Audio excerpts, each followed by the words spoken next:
Coucou tout le monde, ça y est, là on passe aux choses sérieuses. Hein. Avant de commencer cette vidéo, je voulais m'excuser pour les 3 mois d'absence. Ça a été une période très speed. Là en fait, pendant les 3 mois où j'ai pas fait de vidéo, c'est surtout parce que j'étais à droite et à gauche dans les hôpitaux quoi. On se concentre sur ce qui vous intéresse dans cette vidéo. Qu'est-ce que c'est? Tu l'as deviné? T'as vu le titre? Le fameux terme qui se range pas dans la case positif ou négatif. Hein. Tout le monde choisi de la faire ou pas, cette fameuse opération.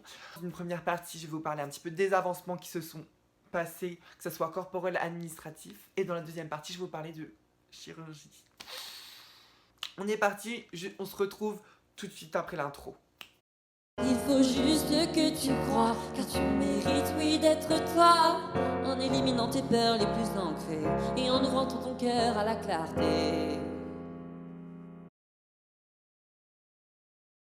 Moi déjà, je voulais avant tout, avant d'aller dans ce sujet, hein, je voulais d'abord vous faire un petit récap puisque ça fait 3 mois que j'ai pas fait de vidéo, donc je voulais vous faire un petit récap de ce qui s'est passé hormonalement chez moi.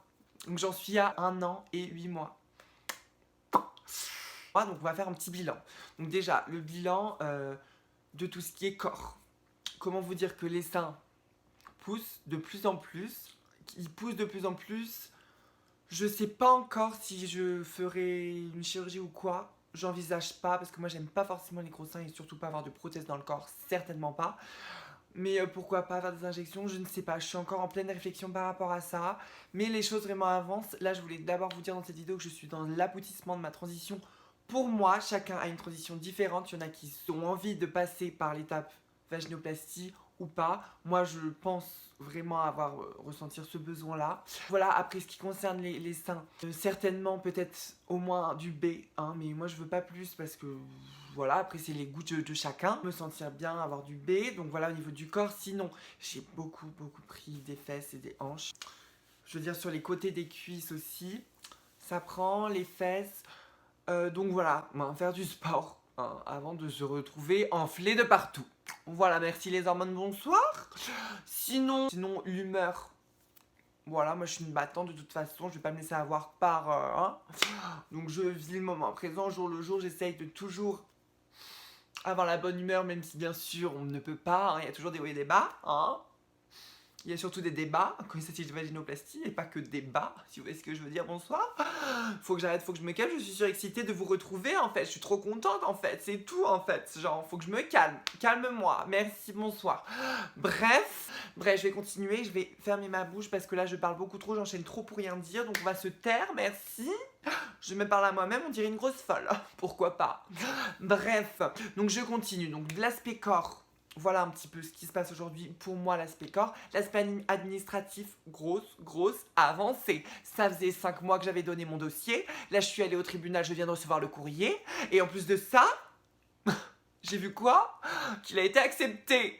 Donc c'est-à-dire ma demande, donc ça y est là mon genre est changé. Je suis officiellement une femme. Bonsoir à tous. Bonsoir. Voilà. Comment vous dire que mes 20 ans cette année ça va être la fête? Bonsoir. Là je suis à dans 1 mois, tous mes papiers sont changés pour de bon. Mon acte de naissance c'est bon là il est changé, il me reste plus que mes papiers là c'est fini. Donc ça, toute l'aspect administratif c'est fini. Après il y a le dernier aspect, on va dire l'aspect de transition corporelle si je puis dire, l'aspect de chirurgie. Et là j'ai envie de pleurer. Bon, c'est-à-dire là j'en suis à 1 an et 8 mois. Voilà où est-ce que j'en suis. Administration c'est bientôt fini. Et chirurgie c'est fini. En gros, là mon parcours se termine dans 4 mois, 4-5 mois. Donc déjà ça me fera 2 ans. Ça me fera 2 ans pile, où on va dire que ça sera, je considère comme fini, mais vous savez très bien que tout, voilà, tout continue, le corps change et tout. Mais je veux dire, au niveau des étapes, des grandes fameuses étapes, pour moi mes étapes seront finies.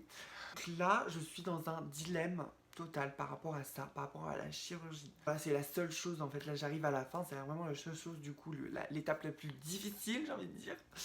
Bien sûr, je le répète, chaque femme transgenre a la capacité, je veux dire, de s'accepter à différentes doses. Chacun fait ce qu'il veut. Voilà, c'est ça que je voulais dire surtout. Il y a 2 méthodes de vaginoplastie et j'ai 2 dates. Donc j'ai 2 dates, voilà, je vais me faire opérer 2 fois, petit délire. Hein. Non, c'est qu'en fait il y a une méthode qui a lieu là en mai. Une méthode qui consiste, la méthode on va dire standard, inversion pénienne, qui existe depuis, il me semble, plus de 20 ans. Quand je dis qu'elle existe, c'était pas c'était pas en France, parce qu'en France elle a apparu après, mais dans tous les pays, Thaïlande et tout ça. Hein. Moi, bien sûr, je vais me faire opérer en France, si vous voulez savoir. Et après, il y a une autre méthode, du coup, c'est avec le sigmoïde. C'est-à-dire, donc, c'est avec un morceau. Bon, j'ai peut-être pas les bons termes scientifiques, mais c'est un bout du côlon qu'on vient mettre pour la cavité vaginale, au lieu que ça soit justement les parois du pénis pour faire la cavité vaginale. Donc, ça, voilà, il y a les 2 méthodes. Moi, je voulais faire l'inversion pénienne. Donc, l'inversion pénienne, pour ceux qui ne savent pas, ça consiste tout simplement à utiliser ce qu'on a déjà entre les jambes pour faire le vagin. Donc c'est-à-dire ça ne va pas utiliser, on va dire, un autre organe. Donc voilà, sauf que celle-là, elle est plus... En fait, elle est plus lourde, cette intervention. En fait, il y a du bon et du pour. Voilà, j'ai beau faire dans ma tête le bon et le pour.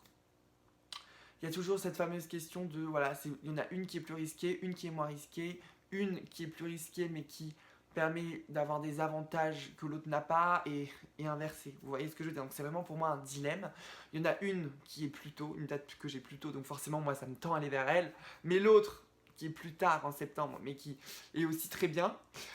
Donc voilà, donc je voulais vous faire part un petit peu de mon dilemme de vie en ce moment, de mon évolution, comment ça se passe. Je voulais vous faire part de cette interrogation parce que je pense que c'est intéressant aussi que vous vous rendez compte un petit peu des méthodes qui existent aujourd'hui. Il y a aussi la vaginoplastie sans cavité. Hein. Voilà, donc il y a vraiment les 3 méthodes. Puis là, ils ont trouvé une nouvelle méthode, mais qui n'est pas encore vraiment sûre. Voilà, après, il y a toute l'histoire d'ancienneté. Moi, je suis plus rassurée pour les méthodes les plus anciennes, bien évidemment. Mais bon, la méthode nouvelle, elle est plus novatrice. Donc, il y a aussi plus de choses qui sont positives. Donc, non mais je vous jure, c'est vraiment le dilemme. Bref, donc voilà, donc j'espère que ces 2 parties d'évolution dans ma transition et de dilemme de chirurgie pour la vaginoplastie, j'espère qu'elle vous aura quand même donné une idée un petit peu dans l'état dont je suis aujourd'hui et qu'elle vous aura surtout le but renseigné sur ces pratiques, sur ces méthodes, sur la possibilité qu'on a aujourd'hui d'être qui on est. Hein, c'est important. Hein, quand même, à la base. Ah, mais pour moi, c'est tout réfléchi. Pour moi, c'est celle de mai. Hein, parce que c'est plus proche. Mais il ne faut pas que je me précipite. Mais c'est surtout celle qui utilise... où il y a moins de... Elle est moins lourde, hein, l'opération. Mais bon, je suis quand même dans l'hésitation. De toute façon, je vous ferai une vidéo avant l'opération, bien évidemment. Parce que j'ai déjà rencontré tous les chirurgiens. Là, en fait, pendant les 3 mois où j'ai pas fait de vidéo, c'est surtout parce que j'étais à droite et à gauche dans les hôpitaux, quoi. J'ai fait 3 hôpitaux, il y en a 2 qui me répondaient pas, il y en a un qui m'a répondu qui était génial, après l'autre m'a répondu. Donc après, c'est ça qui m'a fait hésiter parce que il me répondait pas. Donc moi, je me suis dit non, bye. Mais en fait, si c'est bon, il m'a répondu. Enfin bref. Du coup, voilà, après j'y suis allée, ça demande énormément de temps, énormément de démarches. Non mais je vous jure, tout ce qui est chirurgie, c'est le plus chiant, le plus long. J'ai l'impression que c'est encore moins chiant que tout ce qui est tribunal, administration, quoi. Je vous jure, mais je vous jure. Bref, en tout cas, j'espère que cette vidéo vous aura plu. Je vous fais de gros bisous et à très vite dans une prochaine vidéo. Bye.